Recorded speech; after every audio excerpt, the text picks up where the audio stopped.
नमस्कार, मी सुनील यादव. 8वी सायन्सच्या लेक्चर सिरीजमध्ये मी सर्व विद्यार्थ्यांचं अगदी मनापासून स्वागत करतो.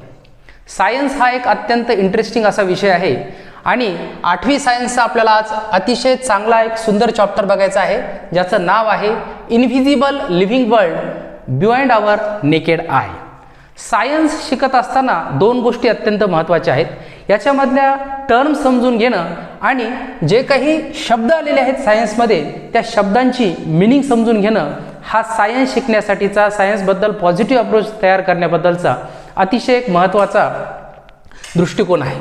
आता the invisible living world beyond our naked eye हा चॅप्टर बघत असताना आज आपण याच्याबद्दलचं जस्ट इंट्रोडक्शन पाहणार आहोत. आणि इंट्रोडक्शन पाहत असताना सर्वप्रथम आपल्याला या शब्दांची उकल करायची आहे, जेणेकरून आपल्याला चॅप्टर समजायला अगदी सोप्या पद्धतीने त्याचा म्हणजे फायदा होऊन जाईल. तर सर्वप्रथम या नावामध्ये दडलेला जो पहिला शब्द आहे तो आहे इनव्हिजिबल. ओके, याच्यातला आणखी एक दुसरा शब्द आहे नेकेड आय. देन नेक्स्ट याच्यामधला तिसरा शब्द आहे लिव्हिंग वर्ल्ड. आता आपण एक एक शब्दांचा अर्थ समजून घेऊया.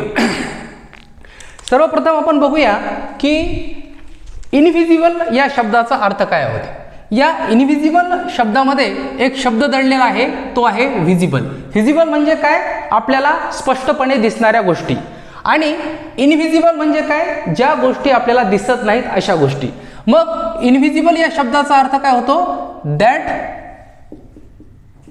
Can not C.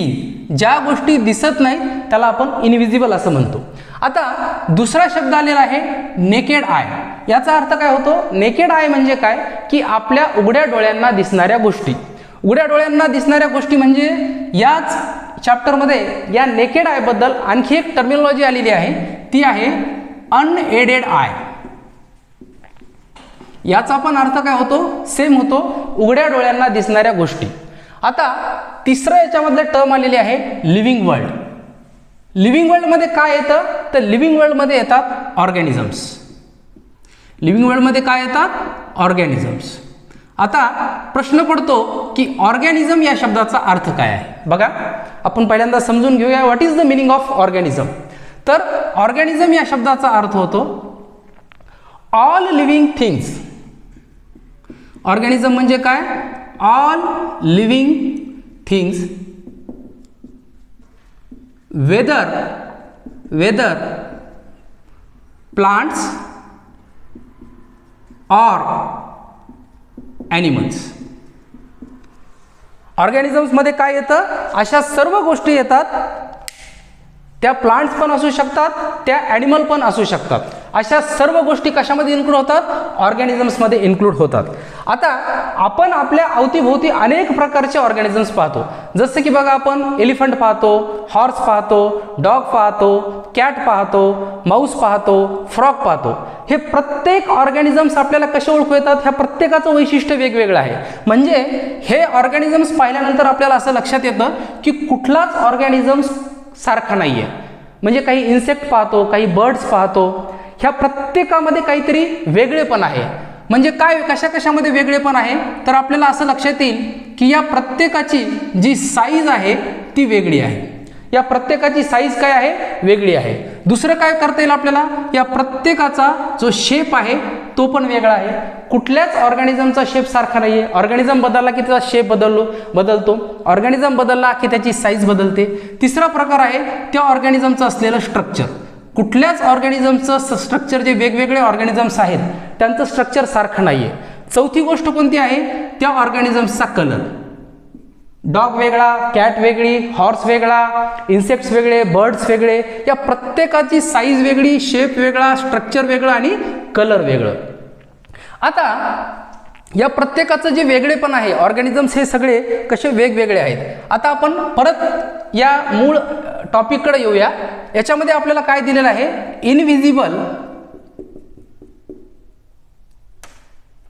Invisible living world.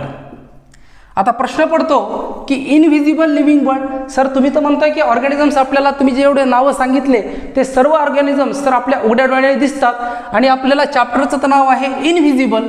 मग इनव्हिजिबल लिव्हिंग वर्ल्ड कोणतं आहे? असे ऑर्गॅनिझम्स आहेत की जे आपल्याला उघड्या डोळ्यांनी दिसत नाहीत.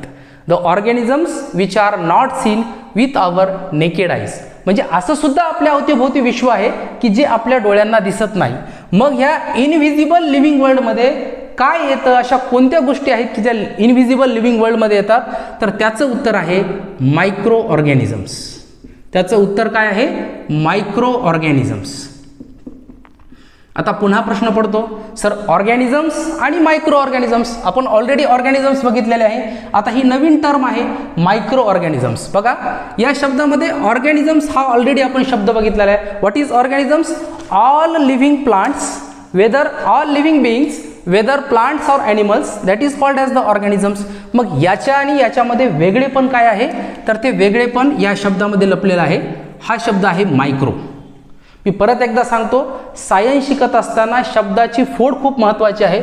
जितकं तुम्ही शब्दाची उकल कराल, जितका तुम्ही शब्दाचा अर्थ समजून घ्याल, तितकं तुम्ही चांगल्या प्रकारे सायन्सला अडॉप्ट करू शकाल किंवा त्याच्याबद्दलचा जो तुमचा अप्रोच आहे तो तितका चांगला होऊन जाईल. आता बघा मायक्रो या शब्दामध्ये शब्द लपलेला आहे स्मॉल. म्हणजे micro means very very small, जे आपल्या डोळ्यांना दिसत नाहीत त्यांना आपण मायक्रो असं म्हणतो. त्याच्यानंतर आता मायक्रो ऑर्गॅनिझम्स, तर जे आपल्या अतिशय लहान असतात, जे आपल्या डोळ्यांना दिसत नाहीत, त्या सर्व ऑर्गॅनिझम्सला आपण काय म्हणतो? मायक्रो ऑर्गॅनिझम्स असं म्हणतो. मग ज्यावेळेस असे ऑर्गॅनिझम्स आपल्या दृष्टिक्षेपात येतात त्यावेळेस काय होतं? आपली जी वे ऑफ थिंकिंग आहे, आपला जो अप्रोच आहे, आपली जी वे ऑफ थिंकिंग आहे ती काय होते? चेंज होते. वे ऑफ थिंकिंग काय होते?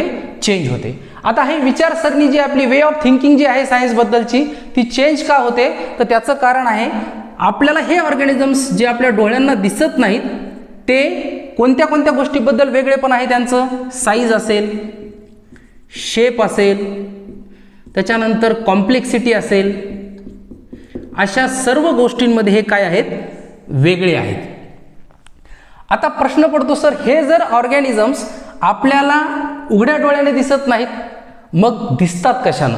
तर असे मायक्रो ऑर्गॅनिझम्स पाहण्यासाठी आपल्याकडे काही इन्स्ट्रुमेंट्स आहेत, ज्या इन्स्ट्रुमेंट्सचा उपयोग करून आपण हे मायक्रो ऑर्गॅनिझम्स पाहू शकतो. कारण हे मायक्रो ऑर्गॅनिझम्स आपल्याला आपल्या उघड्या डोळ्यांनी दिसत नाहीत. मग काय आहे याच्यासाठी? काही स्पेशल इन्स्ट्रुमेंट्स आहेत, काही स्पेशल इन्स्ट्रुमेंट्स आहेत ज्याचा उपयोग करून आपण असे सर्व ऑर्गॅनिझम्स पाहू शकतो. ओके, असे सर्व ऑर्गॅनिझम्स आपण पाहू शकतो. त्याच्यानंतर आता आपण सर्वप्रथम काय करूया की जे हे ऑर्गॅनिझम्स आहेत हे आपण म्हणतोय की आपल्या उघड्या डोळ्यांना दिसत नाहीत. मग हे ऑर्गॅनिझम जर पाहायचे असतील तर हे पाहण्यासाठी आपल्याला काय करावं लागेल? हे ऑर्गॅनिझम्स आपल्याला जर पाहायचे असतील तर आपल्याला काय करावं लागेल? इन्स्ट्रुमेंटचा उपयोग करायला लागेल. म्हणजे with the help of instrument आपण असे ऑर्गॅनिझम्स पाहू शकतो. मग प्रश्न असा पडतो, ऑर्गॅनिझम्स कोणते ऑर्गॅनिझम्स आपल्याला उघड्या डोळ्याने दिसतात किंवा ऑर्गॅनिझम्स आपल्या उघड्या डोळ्याने जे दिसतात त्यांची साधारणपणे साईज काय असते? तर बघा, द ह्युमन आय